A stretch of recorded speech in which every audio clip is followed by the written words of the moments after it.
أذكار الصباح أذكار الصباح أذكار الصباح أعوذ بالله من الشيطان الرجيم. Assalamualaikum warahmatullahi wabarakatuh. Alhamdulillah wassalatu wassalamu ala rasulillah Nabiyina Muhammadin wa alihi wa sahbihi wa man walah. Asyhadu an la ilaha illallah wahdahu la syarikalah wa asyhadu anna Muhammadan abduhu wa rasuluhu amma ba'd. Ayolah ikhwah, sesungguhnya anak adalah merupakan tabungan kita kelak pada hari kiamat.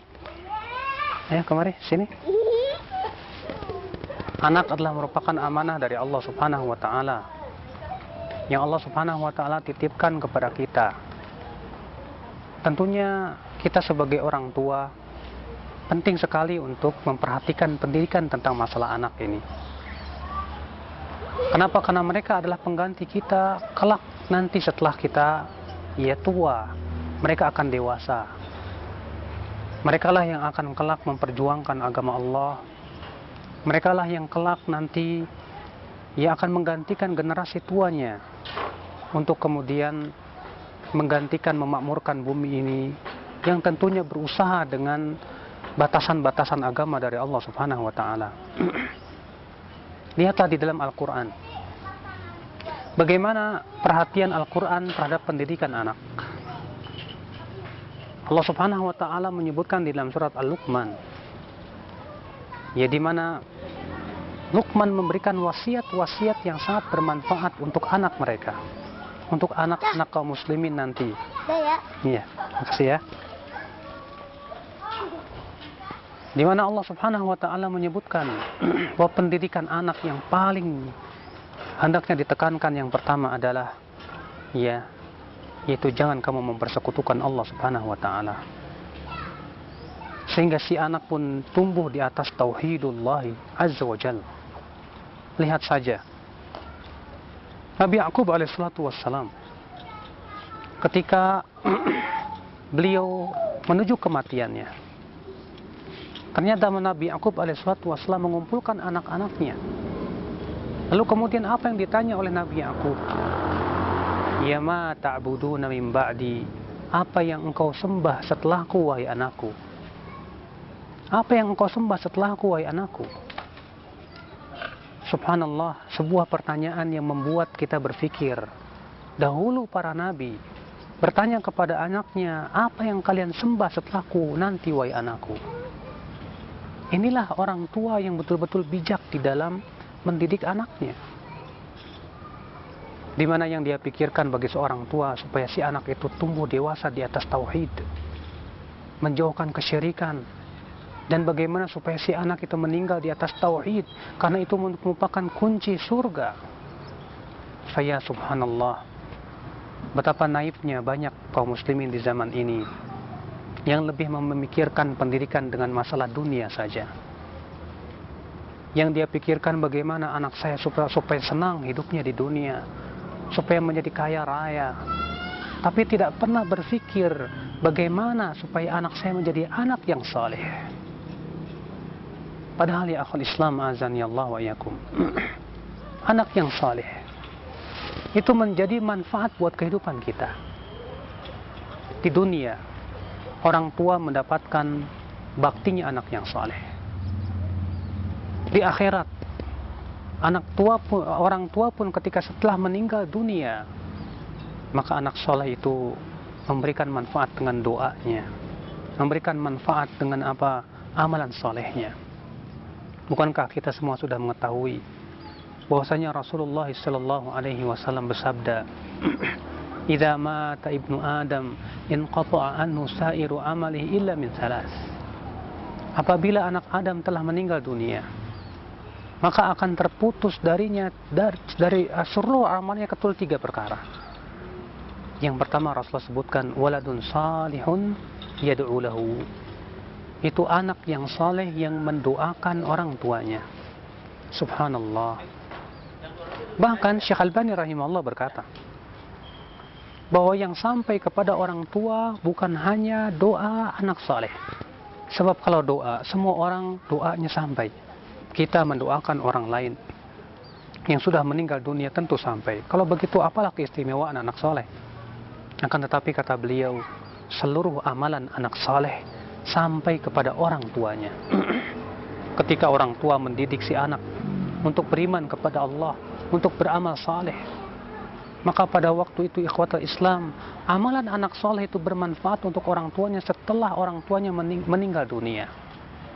Bukankah anak itu hasil usaha orang tua? Ya.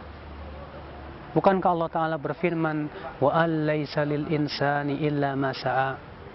Seseorang tidak akan mendapatkan kecuali apa yang dia usahakan. Naam, ya. Karena anak itu hasil orang tua, hasil usaha orang tua. Berarti orang tua pun berhak mendapatkan amalan saleh dari si anak yang ia senantiasa beramal saleh setelah ia meninggal dunia.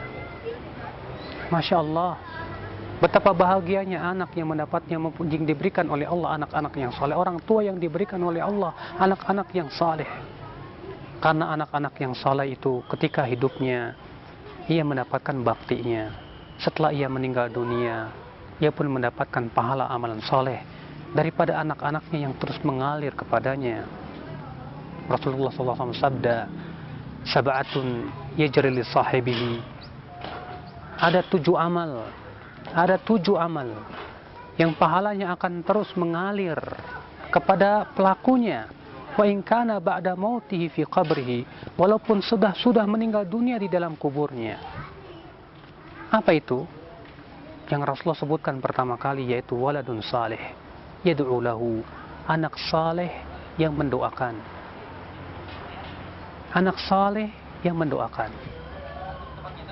Pahalanya akan terus mengalir ya setelah kita meninggal dunia. Maka perhatikanlah anak-anak kita ya akhi. Didiklah mereka dengan pendidikan-pendidikan Islami. Kenalkan mereka kepada Allah. Kenalkan mereka kepada Rasulnya, kenalkan mereka kepada agamanya yang hak. Jadikan mereka bangga dengan agamanya. Jangan ya akhi, anak kita diskoki dengan pendidikan-pendidikan barat. Pendidikan-pendidikan yang rusak. Wallahi kelak, seorang tua akan ditanya oleh Allah tentang pendidikan anaknya dengan apa yang ia didik. Maka dari itu ya akhi, a'azzani Allah wa yakum, kita mohon kepada Allah, diberikan kepada kita kekuatan untuk senantiasa mendidik anak kita dengan pendidikan-pendidikan yang saleh.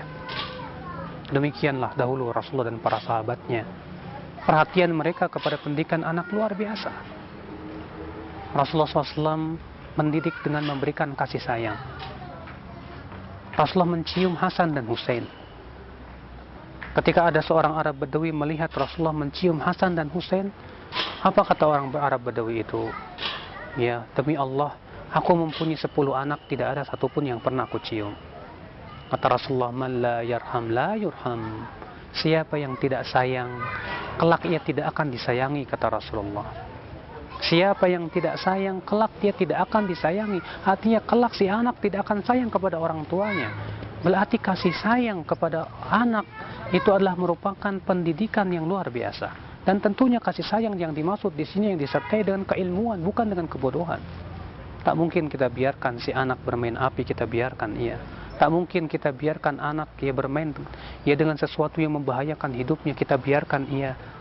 Tentu kita tidak ingin seperti itu. Pendidikan yang disertai dengan kebodohan, kasih sayang yang tidak disertai dengan keilmuan. Ikhwatal Islam, azani Allah wa iyyakum.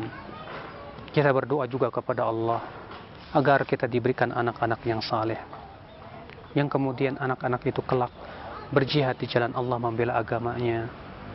Ya, kita didik dengan ilmu-ilmu yang bermanfaat. Semoga anak-anak kaum muslimin diberikan oleh Allah Subhanahu wa taala taufiknya, diberikan oleh Allah Subhanahu wa taala hidayahnya, agar mereka selamat dari berbagai macam syubhat-syubhat, pemikiran-pemikiran yang menyimpang.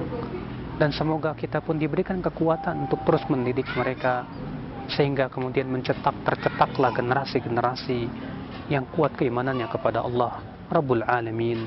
Ini saja. Subhanakallah bihamdik, asyhadu an la ilaha illa anta, astaghfiruka wa atubu ilaik. Wassalamualaikum warahmatullahi wabarakatuh.